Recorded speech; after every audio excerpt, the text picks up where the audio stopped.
theme of the lecture, the Linguistic School of Moscow.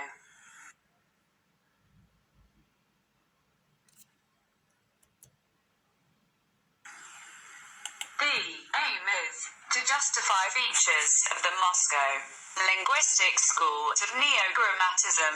The plan is 1. Moscow Linguistic School. General characteristics, founder, representatives. 2. The main achievements of the linguistic school.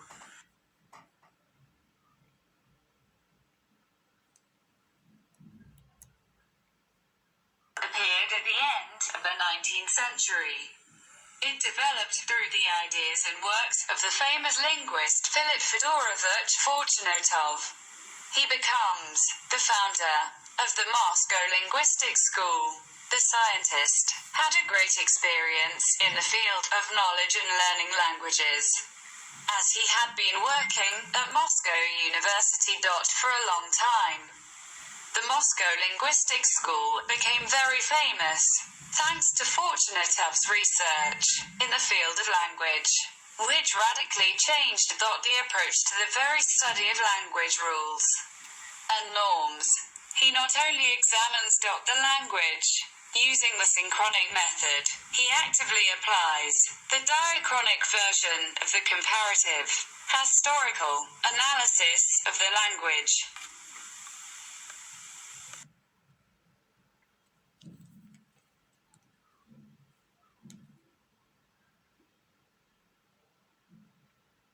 The proud name of Fortunatovskaya, in honor of its founder, but it was also customary to call it formal because all the scientists of this association took into account only concrete facts and not illusory theories. This is what distinguishes it from others, where a purely materialistic, unreasonable approach is used at the expense of which A. Schleicher or K. Becker was worth his work.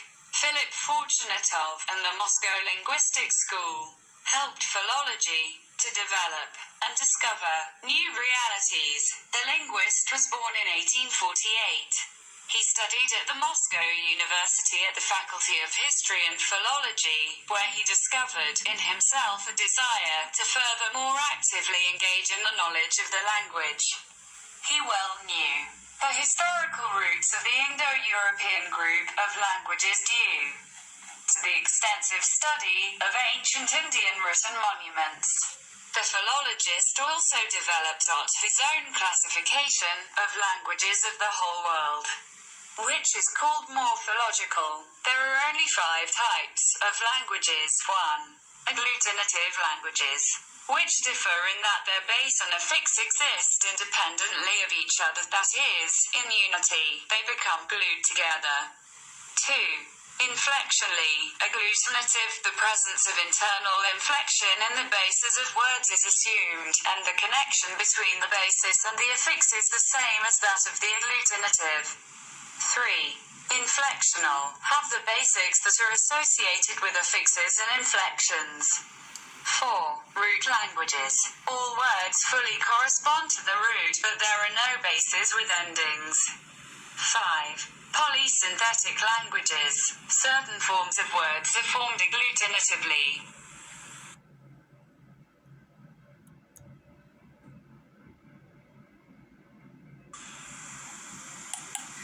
The main idea of the Moscow Linguistic School Fortunatova consisted in the complete separation of grammar from psychology and science.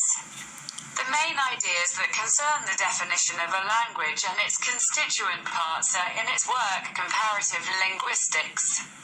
The Moscow Linguistic School Fortunatova was engaged in the development of ideas that would, in a broad sense, reveal the concept of language and its categories. She also worked on disclosing the meaning of the concept of a complex of speech sounds.